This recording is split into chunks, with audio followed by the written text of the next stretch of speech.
Hello everyone. तो आज आम लेक्चर नंबर 2 देखिबा मेंसुरेशन टूटी रो हैला। तो प्रीवियस क्लास रे आमे क्वेश्चन नंबर 6 पर्यंत ऑलरेडी कर सारथिले। आज आमे क्वेश्चन नंबर 7 टू स्टार्ट करिया। देखो क्वेश्चन कोन देछि, the base of a right angle triangle is 9 centimetre and it's area is 81 centimetre square, find the height of the triangle हैला। देखो ए क्वेश्चन आंसर आमे केमति करिवा। एटा एसएससी सीजीएल टायर 1 2022 रे आस्थिला। तमर जे तमे देखिबो एसएससी सीजीएल टायर 1 2022 रो एग्जाम रे ए question टा तमर आसीथिला हैला। तो सिंपल जिंस एठी कोन देछि, the base of a right angle triangle माने एटा गोटे राइट एंगल ट्रायंगल। तार बेस केते देछि, बेस टा दे देछि 9 सेमी। आ तार एरिया केते दे देछि, एरिया दे देछि 81 सेमी स्क्वायर हैला। तो एरिया रो सूत्र कोन, हाफ इनटू भूमि केते, भूमि एठी दे देछि 9, 9 इनटू उच्चता होछि h इज इक्वल टू 81 देछि। तो 9 9 केते 81, h इज इक्वल टू ए दुईटा जाके पटे गुणन हे जिवो। तो 9 दुगुण केते हे जिवो 18 हे जिवो, राइट आंसर। एबे हमें नेक्स्ट क्वेश्चन को देखिबा। The hypotenuse of a right angle triangle is 39 centimeter and the difference between the other two sides is 21 centimeter. Find the area of the triangle। देखो एसएससी सीजीएल टायर 1 रे एटा पडिथिला 2022 मसिया। देखो question कोन देछि first time बुझिए। एटा होछि गोटे कोन, right angle triangle. यार कोन देछि, हाइपोटेन्यूज माने एई एच टा केते देछि, देछि केते 39 सेंटीमीटर, 39 सेमी।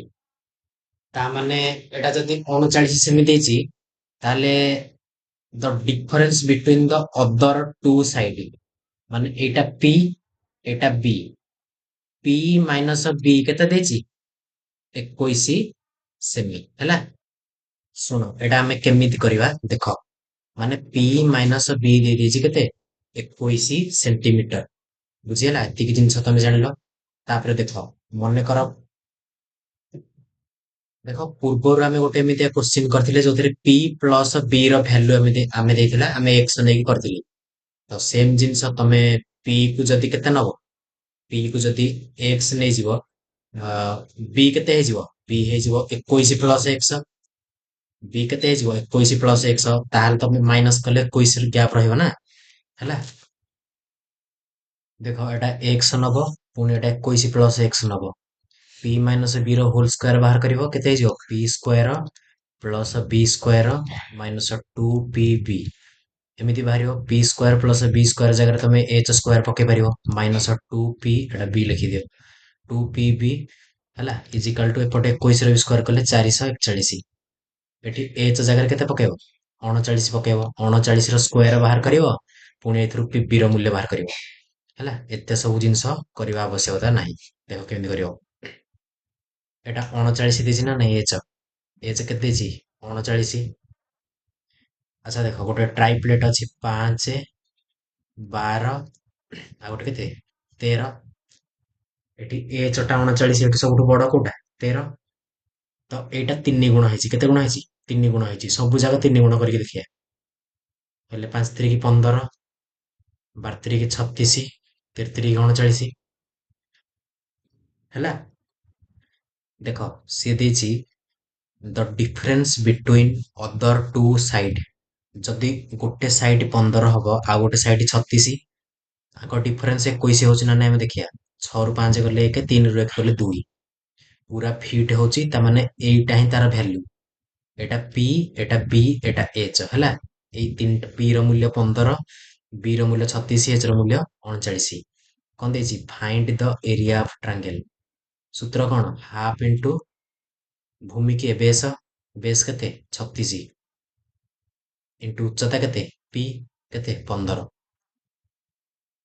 2 18 ହେଲା।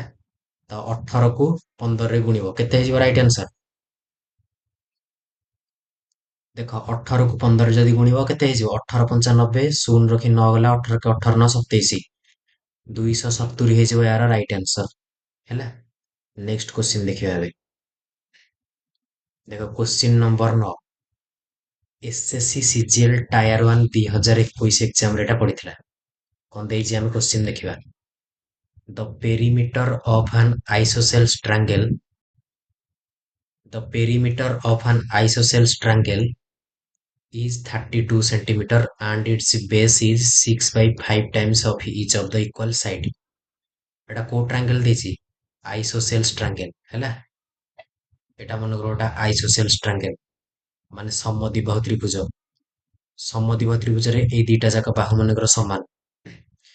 The perimeter of an isosceles triangle is 32 centimeter। ମନେକର ଏଟାକୁ A ନେଇଯାଅ, ଏଟାକୁ A ନେଇଯାଅ, ଏଟାକୁ B ନେଇଯାଅ ହେଲା। ତ A ପ୍ଲସ୍ A କେତେ? 2A plus B is equal to କେତେ? 32 ସେଣ୍ଟିମିଟର। ଛାଡ଼ ଏମିତି ନିଅନି, ନାଁ ଦେଇଦିଅ, ପର୍ଟିକୁଲାର ନାଁ ଦେଇଦିଅ, ଏମିତି ଅସୁବିଧା ହବ। ଦେଖ ୟା ନାଁ ଦେଇଦିଅ A B C। এটা ହେଇଯିବ ସ୍ମଲ୍ a, এটা ସ୍ମଲ୍ b, এটা ସ୍ମଲ୍ c ହେଲା। B is equal two C, କାହିଁକି ନା ସମଦ୍ୱିବାହୁ ତ୍ରିଭୁଜ ଏଇ ଦିଟା ଯାକ ବାହୁ ସମାନ ହବ। ସେ କଣ ଦେଇଛି? यार पेरीमीटर ଦେଇଛି 32 ସେଣ୍ଟିମିଟର, ମାନେ A plus B plus C କେତେ? 32 ସେଣ୍ଟିମିଟର। ଆଣ୍ଡ ଇଟ୍ସ ବେସ୍, ବେସ୍ ଟା କେତେ ଦେଇଛି? ବେସ୍ ମାନେ A, ବେସ୍ ମାନେ A ର ଭ୍ୟାଲୁ। ଏଟା କେତେ ଦେଇଛି? 6/5 ଗୁଣ, ଟାଇମ୍ସ ମାନେ କଣ? 6/5 ଗୁଣ of each of the equal side, ମାନେ ଏଇଟା ବି ଗୋଟେ ସାଇଡ୍, ଏଇଟା ବି ଗୋଟେ ସାଇଡ୍, ପ୍ରତ୍ୟେକ ବାହୁର 6/5 ଗୁଣ। ମାନେ ଏଠି ତମେ ଲେଖିପାରିବ C ଆଉ A ର ମୂଲ୍ୟ ଆଉ କଣ ଲେଖିପାରିବ? 6/5 B ଏମିତି ଲେଖିପାରିବ। What is the length of the base, ମାନେ A ର ଭ୍ୟାଲୁ ଆମକୁ ବାହାର କରିବାର ଅଛି ହେଲା। ଦେଖ A plus B plus C ର ଭ୍ୟାଲୁ କେତେ? 32 ସେଣ୍ଟିମିଟର। A ପ୍ଲସ୍ B ଜାଗାରେ ଆମେ କେତେ ଲେଖିବା? B ଜାଗାରେ ଆମେ କେତେ ଲେଖିବା? B ଜାଗାରେ ଆମେ ଲେଖିଦବା 5A/6। এই 5ଟା ଏପଟେ ଗୁଣନ ହେଇଗଲା, এই 6ଟା ତଳେ ହରଣ ହେଇଯିବ ହେଲା। 5A/6, ତ B ଜାଗାରେ ଲେଖିବା 5A/6। C ଜାଗାରେ କେତେ ଲେଖିବା? এই 5ଟା ଏପଟେ ଗୁଣନ ହେଇଯିବ, 5A ହେଇଯିବ, এই 6ଟା ହରଣ ହେଇଯିବ, 5A/6। ଆରେ B ଯାହା C ସେଇଆ, ତ ଏଠି ଯାହା ଲେଖିବ ଏଠି ବି ସେଇଆ ଲେଖିବ। ଇଜିକାଲ ଟୁ କେତେ? 32 ସେଣ୍ଟିମିଟର ହେଲା। ଏଲସିଏମ କେତେ ଯିବ ତଳେ? ସିମ୍ପଲ ମିଶ୍ରଣ ତମେ କରିବ, 6A plus 5A plus 5A is equal to 32। 6 5 11 5 କେତେ? 16। 16A ଇଜ ଇକାଲ ଟୁ 32 ଗୁଣନ କେତେ? 6। ଏ 6ଟା ଏପଟୁ ଗୁଣନ ହେଇଗଲା ଯାଇକି ହେଲା। 16 ଦୁଗୁଣେ କେତେ? 32। ଏର ଭ୍ୟାଲୁ 6 ଦୁଗୁଣେ 12 ସେଣ୍ଟିମିଟର ହେଲା। ତ option B is the right answer. ଏବେ ଆମେ ନେକ୍ସଟ କ୍ୱେଶ୍ଚିନ୍ କରିବା। ଦେଖ question number 10, the perimeter of a triangle is 28 centimeter and the in radius of the triangle is 35 centimeter। in radius କଣ ମୁଁ ତୁମକୁ ପଢେଇନି, ଏଟାର କନସେପ୍ଟ ପଢେଇ ସାରିଲା ପରେ यार क्वेश्चन सॉल्व କଲେ ତମେ ବୁଝିପାରିବ। ଏଟାକୁ ଏବେ ସ୍କିପ୍ କର, ନେକ୍ସଟ क्वेश्चन ଦେଖିବା। the ratio of the side of a triangle, the ratio of the sides of a triangle 3 4 5 and its perimeter is 72 centimeter, find the length of the smallest side। ସବୁଠୁ ଛୋଟ ବାହୁ କୋଉଟା ଆମକୁ ଜାଣିବା ବାହାର କରିବା ପାଇଁ ପଡିବ ହେଲା। ମନେକର ଗୋଟେ ତ୍ରିଭୁଜର ତିନିଟାକ ବାହୁ, ବାହୁ କେତେ? A B C, ତ ୟାର ଅନୁପାତ କେତେ ଦେଇଛି? 3:4:5 ଦେଇଛି। ତାର ପେରିମିଟର କେତେ ଦେଇଛି? 72 ସେଣ୍ଟିମିଟର। ସହଜ କ୍ୱେଶ୍ଚିନ୍ ଟେ, ନିଜେ ତମେ କରିବା କଥା, କିନ୍ତୁ ତଥାପି ମୁଁ କରିଦଉଛି ହେଲା। 3 4 5, ଏ ଯୋଉ ତିନିଟା ଯାକ ବାହୁର ଦୈର୍ଘ୍ୟ କେତେ ଦେଇଛି? ଅନୁପାତ ଦେଇଛି 3 4 5, ମାନେ 3 ମିଶାଣ 4 7 5 12। 12 ର ଭ୍ୟାଲୁ କେତେ ଦେଇଛି? ପେରିମିଟର କେତେ ଦେଇଛି? 72 ସେଣ୍ଟିମିଟର। 72 ସେଣ୍ଟିମିଟର ହେଲା। 1 ର ଭ୍ୟାଲୁ କେତେ ହବ? 1272 ସେଣ୍ଟିମିଟର। ପଚାରିଛି କଣ? ସବୁଠୁ ସ୍ମଲେଷ୍ଟ। 3 ସବୁଠୁ ସ୍ମଲେଷ୍ଟ, ତ 6 ର ଭ୍ୟାଲୁ କେତେ ହବ ଇଣ୍ଟୁ 3, 18 ହେଇଯିବ ରାଇଟ୍ ଆନ୍ସର। ଏଟା ସବୁଠୁ ସହଜ କୋଶ୍ଚିନ୍ ଥିଲା, ତଥାପି ଏଟା SSC CGL ରେ ପଡିଛି ହେଲା। 18 ସେଣ୍ଟିମିଟର ରାଇଟ୍ ଆନ୍ସର ହେଇଯିବ। ନେକ୍ସଟ କୋଶ୍ଚିନ୍ ଦେଖିବା। ଦେଖ କୋଶ୍ଚିନ୍ ନମ୍ବର 12 ରେ କଣ ଦେଇଛି, ଏଟା ହଉଛି SSC CGL Tier 2 ର question. The side of a right angle triangle are in the ratio 5, 12, 13। ଦେଖ 5, 12, 13 ଏଟା ହଉଛି ଗୋଟେ ଟ୍ରିପଲେଟ। ଏଟା ତମେ ମନେ ରଖିଛ, ଏଟା ଗୋଟେ ଟ୍ରିପଲେଟ। ଟ୍ରିପଲେଟ ମାନେ ଏଟା ଗୋଟେ କୋଉ ଟ୍ରାଙ୍ଗେଲ ହେଇଥିବ, ଇନଡାଇରେକ୍ଟଲି ସେ କଣ କହିଛି, ଏଟା ଗୋଟେ ରାଇଟ ଆଙ୍ଗେଲ ଟ୍ରାଙ୍ଗେଲ, ସମକୋଣୀ ତ୍ରିଭୁଜ। ଟ୍ରିପଲେଟ ଏଠି ଆସିଲା ମାନେ ଏଟା ଗୋଟେ କଣ ହେଇଯିବ, ରାଇଟ ଆଙ୍ଗେଲ ଟ୍ରାଙ୍ଗେଲ ବା ସମକୋଣୀ ତ୍ରିଭୁଜ। ଏରିଆ କେତେ ଦେଇଛି, 270 ସେଣ୍ଟିମିଟର। ଏରିଆ ଦେଇଛି 270 ସେଣ୍ଟିମିଟର। ଏରିଆର ଫର୍ମୁଲା କଣ, ହାଫ ଇଣ୍ଟୁ ବେସ୍ ଇଣ୍ଟୁ ହାଇଟ୍। ଏଟା କେତେ ଦେଇଛି, 270 ସେଣ୍ଟିମିଟର ହେଲା। ହାଫ ଇଣ୍ଟୁ ଏ ଯୋଉ ଟ୍ରାଙ୍ଗେଲ ଟା ଏଠି ତିଆରି ହବ, ତାର ବେସ୍ କୋଉଟା ହବ, ବି। ବି ଏଇଟା ହେଇପାରେ କିମ୍ବା ଏଇଟା ହେଇପାରେ, କାହିଁକି ନା 13 ଟା ସବୁବେଳେ କଣ ହବ, ଏଚ୍ ହବ। ତେଣୁ ମନେକର ଯାହା ବି ତମ ଇଚ୍ଛା ଯାହା ନେଇପାର, ମନେକର 5 ନେଇଯାଅ, 5x ଇଣ୍ଟୁ ହାଇଟ୍। ଏଚ୍ ମାନେ ଆଉ ହାଇପୋଟେନିୟସ୍ ଏଠି ଭାବିବନି, ଏଚ୍ ମାନେ ହଉଛି ହାଇଟ୍। ହାଇଟ୍ ମାନେ କୋଉଟା, ଏଇଟା ମାନେ ପି। ଏଇଟା କେବେ ହେଲେ ପି ହବନି, କାହିଁକି ନା ଏଇଟା ଏଚ୍ ହବ। ଯେହେତୁ ଏଟାକୁ ବି ବୋଲି ନେଇଯାଇଛ, ଏଇଟା ବଢିଲା ପି, ତ ଏଠି 12x ଇଜିକାଲ ଟୁ 270 ସେମି ସ୍କୋୟାର ହବ। ଏଟା ଏଠି ମୁଁ ସ୍କୋୟାର ଛାଡି ଦେଇଛି ହେଲା, ଏଟା କ୍ଷେତ୍ରଫଳ ସେମି ସ୍କୋୟାର। କେତେ ହେଇଯିବ, ଦେଖ 2, 6 କଟିଯିବ, 6x, 500 କେତେ, 30x ସ୍କୋୟାର ଇଜିକାଲ ଟୁ 270। ଶୂନକୁ ଶୂନ କଟିଲା, ଏଟା 2, 3 ନୂଆ, ତ x ର ଭ୍ୟାଲୁ କେତେ ହେଇଯିବ, 9 ର ରୁଟ୍ ଓଭର ହେଲେ କେତେ ହେଇଯିବ, 3 ହେଇଯିବ। ପଚାରିଛି କଣ, what is the SUM of the length of the perpendicular sides. ଦେଖ ଏଠି କ୍ୱେଶ୍ଚିନ୍ କଣ ପଚାରିଛି, ଦେଖ what is the SUM of the length of perpendicular sides. ଦେଖ ଏଇଟା ମନେକର ଗୋଟେ ତ୍ରିଭୁଜ, ଏଟା ଗୋଟେ ସମକୋଣୀ ତ୍ରିଭୁଜ ହେଲା। ଏଇଟା ପି, ଏଟା ବି, ଏଟା ବି, ଏମିତି ଏଇ ତ୍ରିଭୁଜଟାକୁ ମନେକର ଓଲଟେଇ ଦବ। କଣ କରିବ, ଏମିତି ଓଲଟେଇ ଦବ, ଏମିତି ହେଇଗଲା ପି ବି। ଏଇ ତ୍ରିଭୁଜଟା, ସେମ ତ୍ରିଭୁଜଟା କେବଳ ମୁଁ ଓଲଟେଇ ଦେଇଛି ହେଲା। ତ ଏଇଟା ବି ପରପେଣ୍ଡିକୁଲାର ସାଇଡ୍ ହେଇପାରିବ, ଆଉ ଏଇଟା ବି ପରପେଣ୍ଡିକୁଲାର ସାଇଡ୍ ହେଇଯିବ। ନା ଅଲଗା ଦେଇଦବ, ଏଟା ବେସ୍ ହବ, ଏଟା ପରପେଣ୍ଡିକୁଲାର ହବ। କିନ୍ତୁ ଏଠି 90 ଡିଗ୍ରୀ ତିଆରି ହଉଛି ମାନେ ଏଇ ଦିଟା ଯାକ ସାଇଡ୍ କି ଆମେ ପରପେଣ୍ଡିକୁଲାର ସାଇଡ୍ କହିବା ହେଲା। ଏଟା ବେସ୍ ବୋଲି ଏମିତି ନୁହଁ ଯେ ଏଇଟା କେବଳ ବେସ୍, ଏଇଟା ବି ଗୋଟେ ପରପେଣ୍ଡିକୁଲାର ସାଇଡ୍, କିନ୍ତୁ ଆର ନା ଏଟା କଣ, ଯେହେତୁ ଏ ଟ୍ରାଙ୍ଗେଲ ଟା ଏଇ ବେସ୍ ଉପରେ ଅଛି, ତେଣୁ ଏଟାକୁ ଆମେ ବେସ୍ ବୋଲି କହୁଛେ, କିନ୍ତୁ ଏଇଟା ବି ଗୋଟେ ପରପେଣ୍ଡିକୁଲାର ସାଇଡ୍। ତ କଣ ପଚାରିଛି, ପରପେଣ୍ଡିକୁଲାର ସାଇଡ୍ ର ସମ ମାନେ ମିଶ୍ରଣ ଫଳ। ଆଚ୍ଛା ପରପେଣ୍ଡିକୁଲାର ସାଇଡ୍ କୋଉଟା ହେଇଥିବେ, ପି ଆଉ ବି, ଏଇ ଦିଟା ଯାକ। 5 ଆଉ 12 ମିଶିଲେ କେତେ, 17x। x ର ଭ୍ୟାଲ୍ୟୁ ହଉଛି 3, 17x ର ଭ୍ୟାଲ୍ୟୁ କେତେ ହବ, 17 ଇଣ୍ଟୁ 3, 17 ଇଣ୍ଟୁ 3, 17 3 କେତେ, 51 ସେମି ହେଇଯିବ ରାଇଟ୍ ଆନ୍ସର ହେଲା। ନେକ୍ସଟ କ୍ୱେଶ୍ଚିନ୍ ଦେଖିବା। ଦେଖ SSC CGL Tier 2 ର କ୍ୱେଶ୍ଚିନ୍, এই क्वेश्चन नंबर 13 ଦେଖ କେମିତି କରିବ। In a right angle triangle, the length of the two sides containing the right angle are 15 centimeter and 20 centimeter। এটা ଗୋଟେ right angle ଦେଇଛି, right angle triangle ହେଲା, ନା ଦେଇଦିଅ A B C। right angle triangle ରେ length ଦେଇଛି of the two side containing the right angle। এইটা হচ্ছে right angle, এটা 90 ডিগ্রি। এই 90 ডিগ্রি କୁ ଲାଗିକି ଏଇ ବାହୁଟା ଆଉ ଏଇ ବାହୁଟା, ଏଇ ଦିଟା ଯାକ ଦେଇ ଦେଇଛି କେତେ କେତେ, 15 20। ମନେକର ଏଟାକୁ ନେଇଯାଅ 15 ସେମି, ଏଟାକୁ ନେଇଯାଅ 20 ସେମି, ମନେ ହେଲା। A perpendicular is drawn from the vertex of the right angle to hypotenuse। এইଠୁ এইଠୁ ଏଇ ଭର୍ଟିସେସରୁ, ରାଇଟ ଆଙ୍ଗେଲ କୋଉଠି ଅଛି, ଏଇ ଭର୍ଟିସେସରୁ, ଏଇ ଭର୍ଟିସେସରୁ ଏଇଠୁ ଆମେ ଗୋଟେ ପରପେଣ୍ଡିକୁଲାର ଡ୍ର କରିବା ହାଇପୋଟେନିୟସ ଉପରେ, ମାନେ ୟା ଉପରେ ଗୋଟେ ଲମ୍ବ ଅଙ୍କନ କରିବା। ଏଇଟା ହେଲା, ଏଠି 90 ଡିଗ୍ରୀ ହେଇଯିବ, ଏଇଟା ଗୋଟେ ଲମ୍ବ ଅଙ୍କନ କଲେ, ଏଟାକୁ ନା ଦେଇଦିଅ D.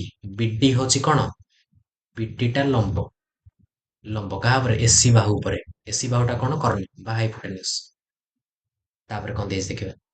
Find the area of the smaller triangle formed if it if it is adjacent to the 15 centimetre side.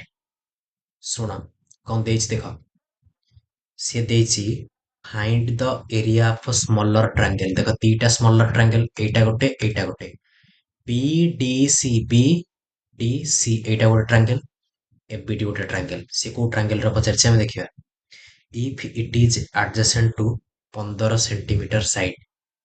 ଏଇ 15 ସେଣ୍ଟିମିଟର କୁ ଆଡଜସେଣ୍ଟ ମାନେ ଲାଗିକି ଯୋଉ ତ୍ରିଭୁଜଟା ଅଛି କୋଉଟା? ତା ମାନେ ଏ ବି ଡି ର କ୍ଷେତ୍ରଫଳ।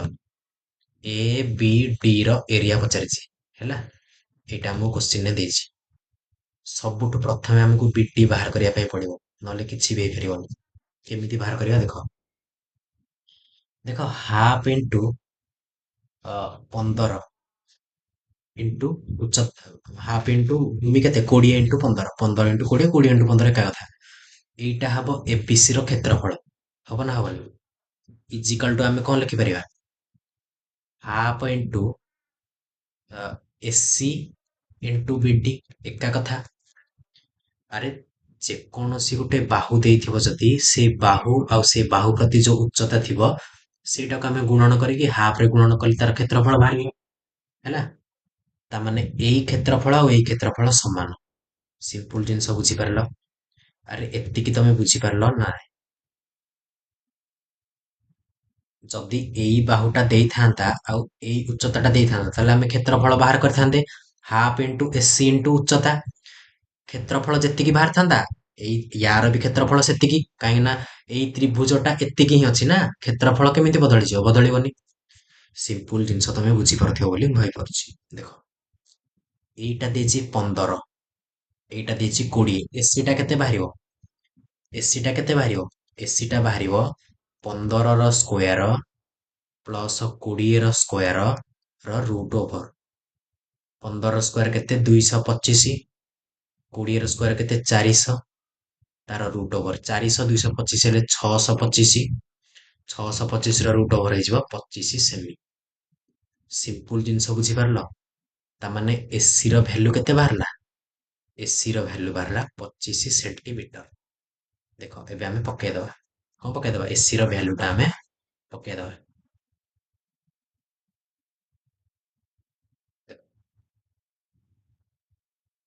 ଆଚ୍ଛା, ହାଫ କୁ ହାଫ କଟିଗଲା। 15 ଇଣ୍ଟୁ 20 ଇଜିକାଲ ଟୁ ଏସି କେତେ ବାହାରିଲା? 25 ସେମି ବାହାରିଲା ଇଣ୍ଟୁ ବିଡି ହେଲା। 5 ରେ ଯଦି କାଟିବ, 5 ତିରିକି 15, 5 ପଞ୍ଚା 25, 5 ଚଉକୁ, ତ ବିଡି ର ମୂଲ୍ୟ କେତେ ବାହାରିଲା? 3 ଚଉକୁ 12 ସେଣ୍ଟିମିଟର ବାହାରିଲା ବିଡି ର ମୂଲ୍ୟ ହେଲା। ତାମାନେ ଏଇ ଯୋଉ ଉଚ୍ଚତାଟା ଏଟା କେତେ ବାହାରିଲା? 12 ସେମି। କେତେ ବାହାରିଲା? 12 ସେଣ୍ଟିମିଟର। ଆମକୁ ଏଇ ତ୍ରିଭୁଜର କ୍ଷେତ୍ରଫଳ ବାହାର କରିବାର ଅଛି ହେଲା। ଦେଖ ଏଇଟା ହଉଛି ବାହୁ, ଏଇଟା ବାହୁ, ଏଇ ବାହୁ ଉପରେ ଦେଖ ଏଟା 90 ଡିଗ୍ରୀ। ଏଇ ଉଚ୍ଚତାଟା ବାହାରି ପଡିଲା, ଏଇ ବାହୁଟା ବାହାରି ପଡିଲେ ଆମର ଆନ୍ସର ବାହାରି ପଡିବ। କେମିତି ବାହାର କରିବା? ଦେଖ ଏଇଟା ହଉଛି ଉଚ୍ଚତା। ମୁଁ ଆଉ ଗୋଟେ ପେନ୍ ନେଇଯାଉଛି, ପେନ୍ କଲର ତମେ ଜାଣିପାରିବ। ଦେଖ ଏଇ ତ୍ରିଭୁଜଟାରେ ଯୋଉଟା ୟେଲୋ କଲରରେ ମୁଁ କଲି, ଏଇଟା ଗୋଟେ ସମକୋଣୀ ତ୍ରିଭୁଜ ହେଲେ ଏଇଟା ହଉଛି ସମକୋଣ। ତାମାନେ ଉଚ୍ଚତାଟା କୋଉଟା? ଏଇଟା 12 ସେଣ୍ଟିମିଟରଟା, ଏଇଟା ହଉଛି ଉଚ୍ଚତା। ତାମାନେ ଭୂମି ଏଇଟା ହେଇଯିବ ଏଡି। ଏଇଟା ଭୂମି। ଏଇ ଭୂମିର ଦୈର୍ଘ୍ୟଟା ବାହାର କଲେ ହାଫ ଇଣ୍ଟୁ ଭୂମି ଇଣ୍ଟୁ ଉଚ୍ଚତା ପକେଇଲେ ଆମର ଆନ୍ସର ବାହାରି ପଡିବ। କେମିତି ବାହାର କରିବା? ଆଚ୍ଛା, ଏଇ ଏ ବି ଡି ତ୍ରିଭୁଜରେ ଏଇ 15 ସେମିଟା କଣ? କର୍ଣ୍ଣ ହେଇଯିବ। 15 ସେମିଟା କର୍ଣ୍ଣ ହେଇଯିବ ନା। ଦେଖ ତାହେଲେ ଭୂମିର ଦୈର୍ଘ୍ୟ କେମିତି ବାହାର କରିବ? ଏଡି ଇଜିକାଲ ଟୁ କେତେ ହେଇଯିବ? 15 ର ସ୍କୋୟାର ମାଇନସ 12 ର ସ୍କୋୟାର ରୁଟ ଓଭର। 15 ର ସ୍କୋୟାର କେତେ? 225। 12 ର ସ୍କୋୟାର କେତେ? 144। ୟାର କେତେ? Route over. 5 ରୁ 4 ଗଲେ 1, 2, ତାପରେ 22 ରୁ 14 ଗଲେ 8, 81 ମାନେ କେତେ? 9। ତାମାନେ ଏଇ ଭୂମିଟା କେତେ ବାହାରିଲା 9 ସେଣ୍ଟିମିଟର। ତ ତାର କ୍ଷେତ୍ରଫଳ କେତେ ହେଇଯିବ ହାଫ୍ ଇଣ୍ଟୁ ଭୂମି କେତେ 9 ଇଣ୍ଟୁ ଉଚ୍ଚତା କେତେ 12 ହେଲା। 2 ସହକ 12 9 ସହକ କେତେ 54 ସେମି ସ୍କୋୟାର। ତ option A is the right answer. ୟାର କ୍ଷେତ୍ରଫଳ କେତେ ବାହାରିବ ଏଟାର କ୍ଷେତ୍ରଫଳ 54 ସେଣ୍ଟିମିଟର ସ୍କୋୟାର ହେଲା। ଏଟା ଥିଲା କ୍ୱେଶ୍ଚିନ୍ ନମ୍ବର 13। ନେକ୍ସଟ କ୍ୱେଶ୍ଚିନ୍ ଏବେ ଆମେ କରିବା। ଦେଖ କ୍ୱେଶ୍ଚିନ୍ 14 ରେ କଣ ଦେଇଛି ଦ ପେରିମିଟର ଅଫ ଆନ୍ ଆଇସୋସେଲ୍ସ triangle is 40 centimeter, sorry 50 centimeter. If the base is 18 centimeter, find the length of the equal of sides and the area of the triangle। ଏଠି ଆମକୁ ଦିଟା ଜିନିଷ ବାହାର କରିବାର ଅଛି। ତାର ଯୋଉ ସମ ଦି ବାହୁ ଦିଟା ଯାକ ଯୋଉ ବାହୁ ସମାନ ସେ ଇକ୍ୱାଲ ବାହୁର ଲେନ୍ଥ ପଚାରିଛି ଆଉ ତ୍ରିଭୁଜର ଏରିଆ ପଚାରିଛି ହେଲା। ଏଇଟା ହଉଛି ଗୋଟେ ସମ ଦି ବାହୁ ତ୍ରିଭୁଜ। ସମ ଦି ବାହୁ ତ୍ରିଭୁଜ ନା ଦେଇଦିଅ ଏ বি সি। এই দুইটা যাক বাহু কোণ সমান। দ পেরিমিটর অফ আন আইসোসেলস ট্রাঙ্গেল 50 সেন্টিমিটর। এটা small a small B small C. তো এ প্লস বি প্লস সি কেতে 50 সেন্টিমিটর। বেস কেতে দেই দিয়েছি বেস দেই দিয়েছি 18 সেমি মানে এইটা কেতে দেই দিয়েছি এটা দেই দিয়েছি 18 সেন্টিমিটর। তা মানে 18 plus b plus c is equal to কেতে 50 সেন্টিমিটর। আচ্ছা বি যাহা সি সেয়া মনেকর এটাକୁ সি জায়গায় আমি বি পকাইদেবা তো 2b is equal two 50 minus 18। 50 minus 18 কেতে ହେଇଯିବ 18 2 20 32 ହେଇଯିବ। ତା ମାନେ b ର ମୂଲ୍ୟ କେତେ 16 ଇଜ ଇକାଲ ଟୁ c କାହିଁକି ନା b ଯାହା c ସେୟା। ତା ମାନେ ଏଇଟା ବି 16 ବାହାରିଲା ଏଇଟା ବି 16 ବାହାରିଲା। ସେ କଣ ପଚାରିଛି the area of the triangle ହେଲା। କଣ ପଚାରିଛି ଏରିଆ ଅଫ ଟ୍ରାଙ୍ଗେଲ। ସମ ଦ୍ୱିବାହୁ ତ୍ରିଭୁଜର କ୍ଷେତ୍ରଫଳ କେମିତି ବାହାରିବ ମୁଁ ତମକୁ କହିନି। ଶୁଣ ଧ୍ୟାନର ସହ ଶୁଣିବ। ଏପର୍ଯ୍ୟନ୍ତ ତମକୁ ସମ ଦ୍ୱିବାହୁ ତ୍ରିଭୁଜର କ୍ଷେତ୍ରଫଳ କେମିତି ବାହାରିବ ମୁଁ କହିନି। କିନ୍ତୁ ତମେ ନବମ ଦଶମ ପଢିକି ଆସିଛ ଏତିକି ସିମ୍ପୁଲ ଜିନିଷ ଜାଣିଥିବ ଯେ ଏଇ ବିସି ବାହୁ ପ୍ରତି ତାର ବିପରୀତ ଭର୍ଟିସେସରୁ ଆମେ ଏଠି ଯଦି ଗୋଟେ ମଧ୍ୟମାଙ୍କନ କରିବା ହେଲା। ଏଇ ମଧ୍ୟମାଟା କଣ ମଧ୍ୟମାଙ୍କନ କରିବା ଦ୍ୱାରା କଣ ହବ ପ୍ରଥମ କଥା ଏଇ ବାହୁ ଯେତିକି ହବ ଏଇ ବାହୁ ସେତିକି ହବ ମାନେ ଏଇ ବିସି ବାହୁକୁ ସିଏ କଣ କରିବ ସମଦ୍ୱିଖଣ୍ଡ କରିବ। ଏଟାକୁ ଡି ଦେଇଦିଅ ନା। ଆଚ୍ଛା ଆଉ କଣ ହବ ଆଉ ଆଉ ଦିଟା ସିମ୍ପୁଲ ଜିନିଷ ହବ। ଏଇଠି 90 ଡିଗ୍ରୀ କ୍ରିଏଟ ହବ ଏଇଠି ବି 90 ଡିଗ୍ରୀ କ୍ରିଏଟ ହବ। ଏଇଟା ଗୋଟେ ଉଚ୍ଚତା ଟାଇପର କାମ କରିବ ହେଲା। ଏଇ ଉଚ୍ଚତାର ଦୈର୍ଘ୍ୟ ଆମେ ଜାଣିଦେଲେ ବିସି ହଉଛି ଭୂମି ହାଫ୍ ଇଣ୍ଟୁ ଭୂମି ଇଣ୍ଟୁ ଉଚ୍ଚତା ଆମେ ପକେଇ ପାରିବା। ଆଚ୍ଛା ଏଇଟା ଟାଣିବା ଦ୍ୱାରା ଆଉ ଗୋଟେ ଜିନିଷ ମନେ ରଖିଥାଅ ଏଇ ଯୋଉ କୋଣ ଦିଟା ଯାକ ଏଠି କ୍ରିଏଟ ହଉଛି ଏଇ ଦିଟା ଯାକ ବି ସମାନ ହବ। ମାନେ ଏଇ ବି ଏ ସି କୋଣକୁ ଏଇ ମଧ୍ୟମାଟା କଣ କରିବ ବାଇସେକ୍ଟର ଭଳିଆ କାମ କରିବ ବା ଦିଟା ସମାନ କୋଣରେ ପରିଣତ କରିବ। ଏତିକି ଜିନିଷ ସିମ୍ପୁଲ ଜିନିଷ ଜାଣିଲ। ଏବେ ତାହେଲେ କଣ ହେଇଯିବ ଏଇଟା 9 ସେମି ଏଇଟା ବି 9 ସେମି ହେଇଯିବ କାହିଁକି ନା ଟୋଟାଲଟା 18 ସେଣ୍ଟିମିଟର ଥିଲା। ଯେହେତୁ ଇଏ ଭାଗ ଭାଗ କରିବ ଇଏ 9 ହେଇଯିବ। ଏବେ ଯେକୌଣସି ତ୍ରିଭୁଜ ଆମେ ଉଠେଇବା ମନେକର ଏ ଏଟା କଣ ଡି ସି। ମୁଁ ଆଉ ଗୋଟେ ପେନ୍ ନେଇଯାଉଛି ତମେ ବୁଝିପାରିବ। ଏ ଡି ସି ଏଇ ତ୍ରିଭୁଜରେ ଏଡିସି ତ୍ରିଭୁଜରେ କଣ ହବ ଦେଖ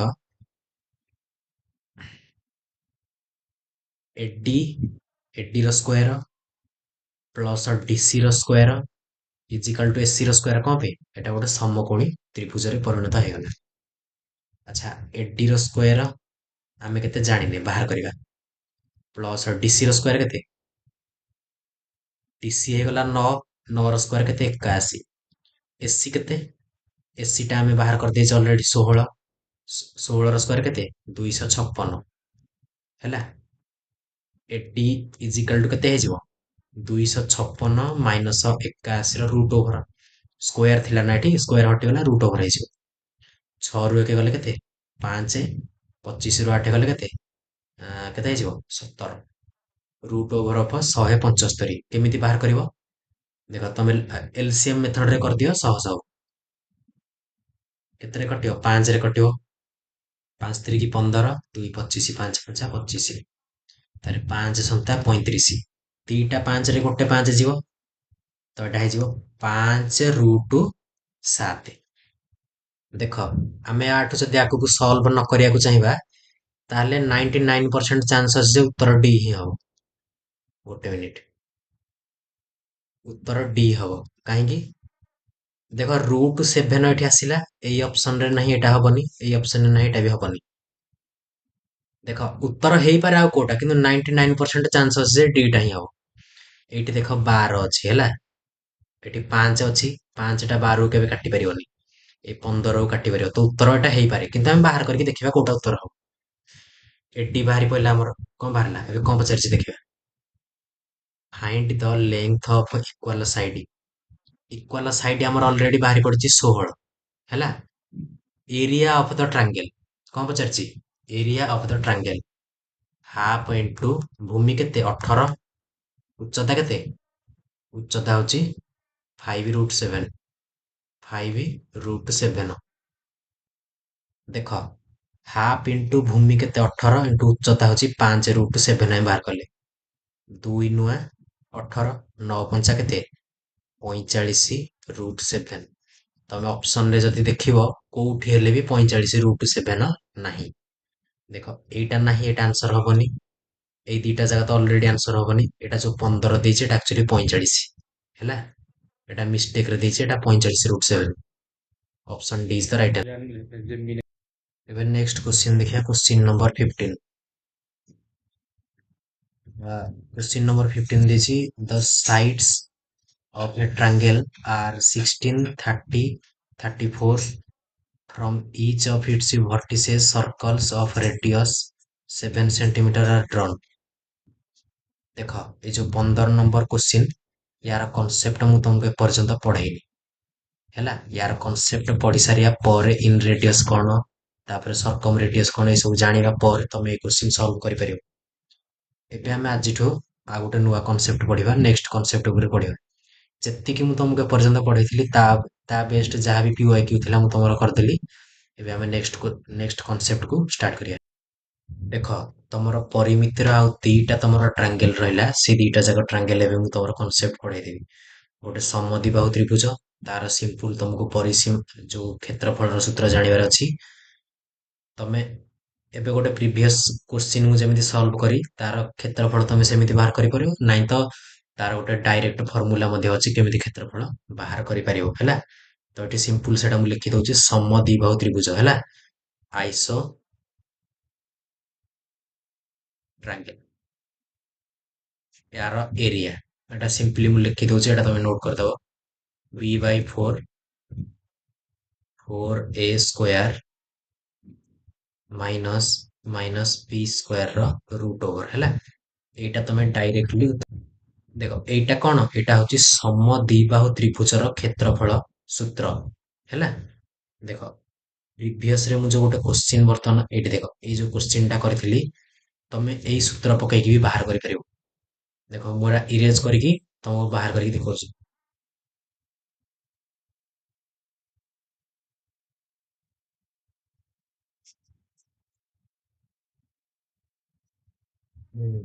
पर हमर केते बाहर थिला 45 √7 बाहर थिला तार क्षेत्रफल हैला। तो देखो सूत्र कोन, b/4 4a square minus b square रो रूट ओवर, ए सूत्र पकेइबो देखिबो एतिकी ही बाहरिबो। b केते एठी, b देखो 18, 18/4 गुणन root over of 4 into a ର मूल्य केते, a ର मूल्य एठी ए माने कोन जानଛ एठी समान बाहु, समान बाहुर मूल्य हमर केते बाहर थिला 16, तो 16 ର स्क्वायर 256 माइनस बी केते, बी होଉଛି 18, 18 स्क्वायर 324, तो ये ହେଇଯିବ 18/4 ये केते ହେଇଯିବ 424, 4 रखी 2, 4 की 25 गुणिले 100 102 ହେଲା, माइनस ये केते ହେଇଯିବ 324, 324, तो 18/4 0 0 7 700, ये ହେଇଯିବ 9/2 କେତେ 9/2 ଇଏ 700 ହେଇଯିବ କେତେ 7 ଗୁଣନ 100, 100ର ରୁଟ୍ ଓଭର ହେଇଯିବ 10, 7ର ରୁଟ୍ 7। 2 କି 10ରେ କାଟିଲେ 2 ପଞ୍ଚା 10, 9 ପଞ୍ଚା 45 ରୁଟ୍ 7 ହେଇଯିବ ରାଇଟ୍ ଆନ୍ସର। ହେଲା, ଏଇଠି ବି 45 ରୁଟ୍ 7 ବାହାରିଥିଲା। ତ ଏଇଟା ଥିଲା ତାର ସିମ୍ପଲ ଫର୍ମୁଲା, ତମେ ଡାଇରେକ୍ଟ ଫର୍ମୁଲା ପକେଇକି ବି ଏମିତି ବାହାର କରିପାରିଥାନ୍ତ। ଏବେ ତମର ଲାଷ୍ଟ ଗୋଟେ ତ୍ରିଭୁଜ ଯୋଉଟା ରହିଗଲା ସେଟା ହଉଛି ବିଷମ ବାହୁ ତ୍ରିଭୁଜ। ତା ବିଷୟରେ ଆମେ ପଢିବା। ଦେଖ କଣ ପଢିବା, ବିଷମ ବାହୁ ତ୍ରିଭୁଜ।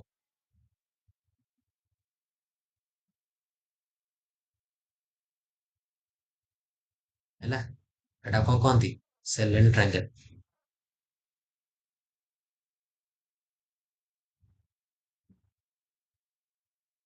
ବିଷମ ବାହୁ ତ୍ରିଭୁଜର କ୍ୱାଲିଟି କଣ, ତିନିଟା ଯାକ ବାହୁର ଦୈର୍ଘ୍ୟ କଣ ଅଲଗା ଅଲଗା। ଯେମିତି କି ଏଟା ଗୋଟେ ତ୍ରିଭୁଜ, ଏଟା ଗୋଟେ ତ୍ରିଭୁଜ ନେଇଯାଅ, କୋଉ ବାହୁ କାହା ସହ ସମାନ ନୁହଁ। ହେଲା, ଏଟା ମନେକର ଏ, ଏଟା ବି, ଏଟା ସି। ତ a not equal b not equal c, ତିନିଟା ଯାକ ବାହୁ କଣ ଅସମାନ ହେଲେ ତାକୁ ଆମେ କଣ କହିବା, ବିଷମ ବାହୁ ତ୍ରିଭୁଜ କହିବା। ହେଲା, ଦେଖ ଏଇ ତ୍ରିଭୁଜ ନାଁ ଦେଇଦିଅ ଏ ବି ସି। ଏଟା କାଟିଦିଅ, ମୁଁ ଏଇଟାକୁ ଏ କରିଦଉଛି। ଏଇଟା ଏ, ଏଟା ବି, ଏଟା ସି। ୟାର ଯଦି ଆମେ ପରିସୀମା ବାହାର କରିବା କେମିତି ବାହାରିବ, ପରିସୀମା ଯଦି ବାହାର କରିବା ଏ ପ୍ଲସ ବି ପ୍ଲସ ସି, ଏଟା କଣ ପେରିମିଟର, ପେରିମିଟର। ହେଲା, ଏବେ ଆମେ ଏସ ବାହାର କରିବା, ଏସ ଟା କଣ, ଏଟା ହଉଛି ସେମି ପେରିମିଟର। କଣ, ସେମି ପେରିମିଟର। ସେମି ପେରିମିଟର ମାନେ ଅର୍ଦ୍ଧ ପରିସୀମା, ମାନେ କଣ ଅର୍ଦ୍ଧ ପରିସୀମା।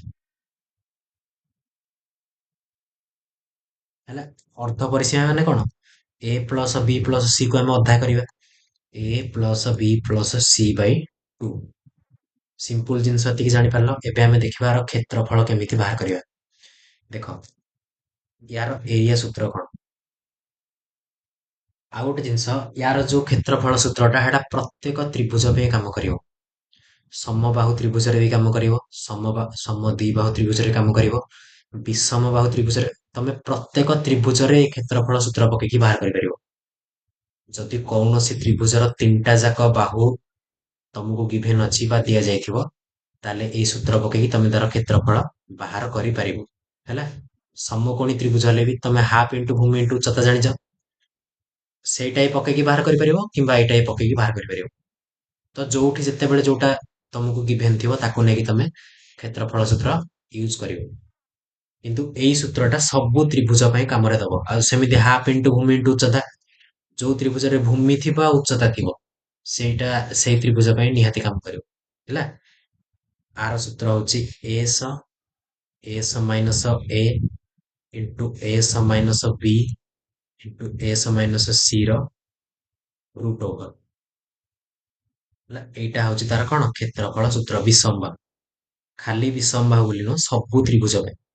ଏସ ଟା ଏଠି କଣ, ଏସ ଟା କହିଦେଲି ଅର୍ଦ୍ଧ ପରିସୀମା। ହେଲା, ଏଟା କଣ, ଏଇ ବାହୁଟା, ବି ଟା କଣ, ଏଇ ବାହୁଟା, ସି ଟା ଏଇ ବାହୁଟା। ହେଲା, ଏଇଥିରୁ ଆମେ କିଛି କୋଶ୍ଚିନ୍ କରିକି ଏବେ ଦେଖିବା ଏଥିରୁ କୋଶ୍ଚିନ୍ କେମିତି ଆସୁଛି। ଦେଖ ୟାକୁ ନେଇକି ତମର ସହଜ ସହଜ କୋଶ୍ଚିନ୍ ଆସିବ, କିନ୍ତୁ ମୁଁ ଟିକେ ଟପ୍ ଲେବୁଲ ର କୋଶ୍ଚିନ୍ କରିଦଉଛି। ତମର ସବୁ ଯାହା ବି ସହଜ କୋଶ୍ଚିନ୍ ଆସିବ ତମେ ଆରାମସେ କରିପାରିବ। ହେଲା, ଟପ୍ ହେଲେ ଏତେ ବି ଟପ୍ ନୁହଁ, ମଡରେଟ୍ ଲେବୁଲ ର କୋଶ୍ଚିନ୍। ଦେଖ କୋଶ୍ଚିନ୍ କଣ ଦେଇଛି, ଫାଷ୍ଟ ଦେଖିବା। ଦେଖ ୟାର ଆନ୍ସର କେମିତି କରିବା ଆମେ। ହେଲା, ତ sides of a triangle are given by, ଦେଖ ଗୋଟେ ଟ୍ରାଙ୍ଗେଲ ର ତିନିଟା ସାଇଡ୍ ଅଛି, ଗୋଟେ ଦେଇଛି a square plus b square root over, ଆଉ ଗୋଟେ c square plus a square root over, ଆଉ ଗୋଟେ କେତେ ଦେଇଛି ବି ପ୍ଲସ ସି। ମନେକର ଏଇଟା ଗୋଟେ ଆମେ ଟ୍ରାଙ୍ଗେଲ ନେଇଯିବା, ଏଇଟା ଗୋଟେ କଣ ନେଇଯିବା, ଟ୍ରାଙ୍ଗେଲ ନେଇଯିବା। ଏଇ ବାହୁଟାକୁ ଆମେ ନେଇଯିବା କେତେ, ବି ପ୍ଲସ ସି। କେତେ ନେଇଯିବା, ବି ପ୍ଲସ ସି। ଏଇ ସାଇଡ୍ ଟାକୁ ଆମେ ନେଇଯିବା କେତେ, a square plus b square କେତେ ରୁଟ୍ ଓଭର। ଏଟାକୁ ନେଇଯିବା C square plus a square root over. ହେଲା, ତ ତିନିଟା ଯାକ ସାଇଡ୍ ନେଇଯାଇଛି, ଏଠି କଣ ଦେଇଛି ए बी सी तीनटा जाक कौन पॉजिटिव, निहाती पॉजिटिव हवा दरकार। What is the area of the triangle. देख एई ट्रायंगल रे जो तीनटा जाक बाहु अछि ए तीनटा जाक बाहु को हमें व्यवहार करिकी आमे जो विषम बाहु त्रिभुजर जो सूत्र पकेकी आमे बाहर करि परिबा। किंतु बहुत लंग हो, फास्ट टाइम उच्चता अंकन करिक करिया ପାଇଁ ट्राई करिबा, देखिबा आंसर केते बाहरची, तापर आमे ए फार्मूला पकेकी देखिबा। देख एइठी जदि गोटे उच्चता अंकन करिवो, एठी जदि गोटे उच्चता अंकन करिवो, एई बाहुटा देख ये केते हेजिवो, ये 90 डिग्री हेजिवो, ये भी 90 डिग्री हेजिवो, ये 90 डिग्री हेजिवो, ये भी 90 डिग्री हेजिवो। देख एई बाहुटाକୁ ଆମେ କେତେ ନେଇଛେ a ସ୍କୋୟାର b ସ୍କୋୟାର, ଏଟା ନା ଦେଇଦବା a b c। ଏଠି ଯୋଉ ଉଚ୍ଚତାଟା ଅଙ୍କନ କରିଛେ ୟା ନା ଦେଇଦବା d। ଦେଖ ଏ ବି ଡି ତ୍ରିଭୁଜଟାକୁ ଦେଖିବ, ଏଇଟା ଗୋଟେ ସମକୋଣୀ ତ୍ରିଭୁଜ। ସମକୋଣୀ ତ୍ରିଭୁଜରେ ଏଇଟା କଣ, ଏଇଟା ହଉଛି କର୍ଣ୍ଣ। କର୍ଣ୍ଣଟା କେତେ a square plus b square root over. ତାମାନେ ଆଉ ଦେଖ ଏ ଡି ସି ତ୍ରିଭୁଜରେ a square plus c square root over, ଏଇଟା କଣ, ଏଇଟା ବି କର୍ଣ୍ଣ, ଏଇଟା ବି କର୍ଣ୍ଣ ହେଇଯିବ। ତାମାନେ ଏଇ ବାହୁଟାକୁ ଆମେ ଏ ବୋଲି ଭାବିଦବା। କଣ ଭାବିବା, ଏ ବୋଲି ଭାବିବା। ଏଇଟାକୁ ବି ନେଇଯାଅ, ଏଟା ଅଟୋମେଟିକ ବି ହବ, ଏଟା ଅଟୋମେଟିକ ସି ହବ। କାହିଁ କହିଲ, ଏଇଟା ସମକୋଣୀ ତ୍ରିଭୁଜ ହେଇଯିବ ନା। ଦେଖ ଏଇଟା ହେଇଗଲା ଉଚ୍ଚତା, ମାନେ ଏ ର ସ୍କୋୟାର ସି ର ସ୍କୋୟାର ରୁଟ ଓଭର କଲେ ଏଇଟା ସହିତ ସମାନ ହବ। ବର୍ତ୍ତମାନ ଏ ଡି ସି ତ୍ରିଭୁଜରେ ଏଇଟା ଏ ନବ, ଏଟା ସି ନବାକୁ ପଡିବ, ନହେଲେ ଏଟା ହେଇପାରିବନି କେବେ ବି। ହେଲା, ଠିକ ସେମିତି ଏଇ ତ୍ରିଭୁଜରେ ଏଇଟା ଏ ନବାକୁ ପଡିବ, ଏଟା ବି ନବାକୁ ପଡିବ, ନହେଲେ ଏ square plus b square root over କେବେ ହେଲେ ଆସିବ ନାହିଁ। ଏଇଟା ଜଷ୍ଟିଫାଏ ହେଇଗଲା। ଏବେ ପଚାରିଛି କଣ, ତ୍ରିଭୁଜର କ୍ଷେତ୍ରଫଳ ହାଫ ଇଣ୍ଟୁ ଭୂମି କେତେ, ଭୂମି ହଉଛି b ପ୍ଲସ ସି ଇଣ୍ଟୁ ଉଚ୍ଚତା, ଉଚ୍ଚତା କେତେ ଏ, ହେଲେ b ପ୍ଲସ ସି ଇଣ୍ଟୁ ଏ ବାଇ 2 ଯୋଉ ଅପସନ ରେ ଥିବ ସେଇଟା ହଉଛି ରାଇଟ ଆନ୍ସର। ଏଟା ତ କୋଉ ଅପସନ ରେ ବି ନାହିଁ, ନାଇଁ ଅପସନ ବି ରେ ଅଛି। ହେଲା, ଅପସନ ବି ହଉଛି ରାଇଟ ଆନ୍ସର, କିନ୍ତୁ ଏଟାକୁ ଆମେ ସେଲେନ ଆଙ୍ଗେଲ ସେଲେନ ଟ୍ରାଙ୍ଗେଲ ର ଫର୍ମୁଲା ଅନୁସାରେ କରିବାର ଥିଲା। ଏଇଟା ଆମେ ଉଚ୍ଚତା ବାହାର କରିକି କଲେ। ହେଲା, ଏବେ ଆମେ ଫର୍ମୁଲା ପକେଇକି କରିବା। କଣ ଫର୍ମୁଲା ପକେଇକି ଆମେ କରିବା।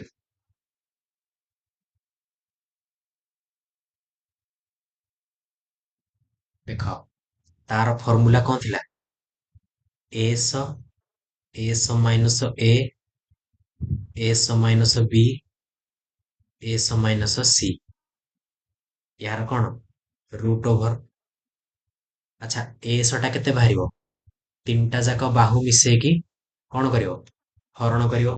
शुण एटा एबे जदि मु तमरो एठी सॉल्व करिवि, देखो एटा को मिसेइबि ए स्क्वायर प्लस एटा एटा एटा मिसेइकी पुनी 2 रो हरण करिवि।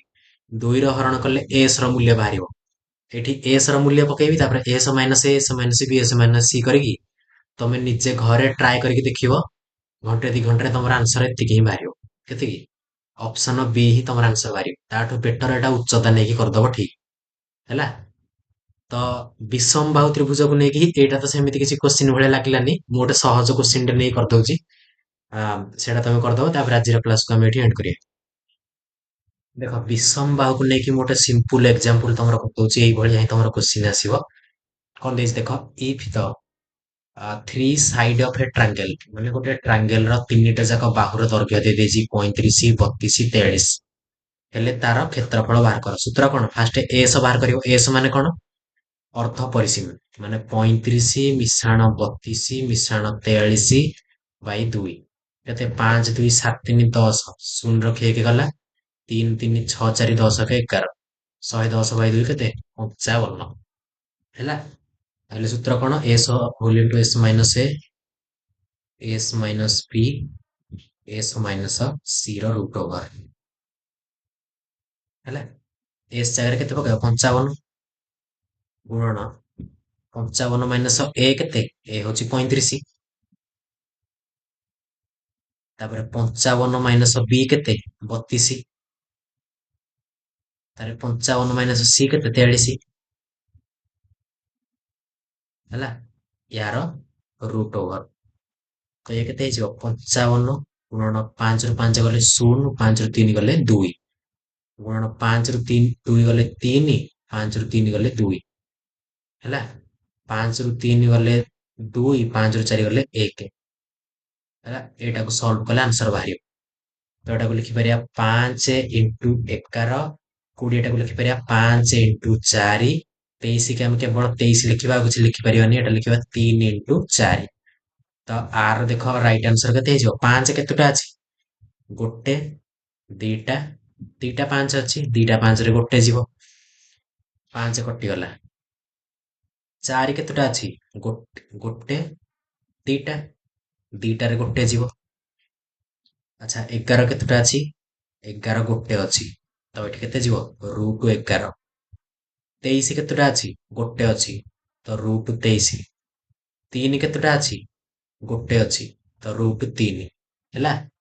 ତ 5 କୁ 20, ତାପରେ 11 ଇଣ୍ଟୁ 23 ଇଣ୍ଟୁ 3 କେତେ? 23 3 କି 69 ଇଣ୍ଟୁ 11 ହେଲା। 6 9 6 9, ଇଏ 9 କୁ 9, 9 6 15, 5 ର 1, 6 1 7, 20 ରୁଟ 759 ସେମି ସ୍କୋୟାର। ଏଇଟା ହେଇଯିବ ରାଇଟ୍ ଆନ୍ସର ହେଲା। ତ ଏଇଭଳିଆ ହିଁ ତମର କ୍ୱେଶ୍ଚିନ୍ ଆସିବ। ତାପରେ ନେକ୍ସଟ କ୍ଲାସ ରୁ ଆମେ ଆଉ ଗୋଟେ ଫିଗର ପଢିବା, କିମ୍ବା ଆଉ କିଛି ଆର PYQ କ୍ୱେଶ୍ଚିନ୍ ତମକୁ ନେଇକି ଆସିବି, ସେଇଠୁ ଆମେ ଷ୍ଟାର୍ଟ କରିବା। ଆଜିର କ୍ଲାସକୁ ଆମେ ଏଇଠି ଏଣ୍ଡ କରିବା।